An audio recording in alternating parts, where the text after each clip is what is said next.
Hello. Dulquer Salman, Meenakshi Chaudhary എന്നൊക്കെ പ്രധാന കഥാപാത്രങ്ങളായ എത്തിയ ചിത്രമായിരുന്നു ലക്കി ഭാസ്കർ. ചിത്രത്തിന് ഒരു മികച്ച വിജയം തന്നെ സ്വന്തമാക്കാൻ വേണ്ടി സാധിച്ചിട്ടുണ്ടായിരുന്നു.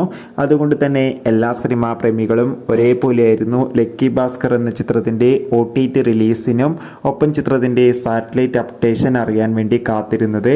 ഫൈനലി ചിത്രത്തിൻ്റെ സാറ്റലൈറ്റ് അവകാശങ്ങളൊക്കെ ഏഷ്യാനെറ്റ് സ്വന്തമാക്കിയ ഒഫീഷ്യലായി കൺഫേം ആക്കിയിട്ടുണ്ട്.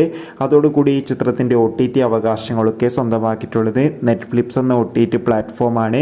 ഇപ്പോൾ ഇതാ ലക്കി ഭാസ്കർ എന്നായിരിക്കും OTT റിലീസ് ചെയ്യുക എന്ന് കൺഫേം ആക്കിയിട്ടുണ്ട്.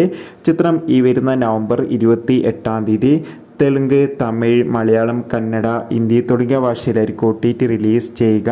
എന്തായാലും ലക്കി ഭാസ്കർ എന്ന ചിത്രത്തിൻ്റെ OTT റിലീസിനായി നമുക്ക് കാത്തിരിക്കാം. ചിത്രം കണ്ടവരുടെ അഭിപ്രായം കമൻറ്റ് ചെയ്യുക. നവംബർ മാസം, ഡിസംബർ മാസം ധാരാളം ചിത്രങ്ങൾ OTT റിലീസ് ചെയ്യുന്നുണ്ട്. ചാനൽ ഭാഗം പരിശോധിച്ചാൽ നിങ്ങൾക്ക് കാണാം.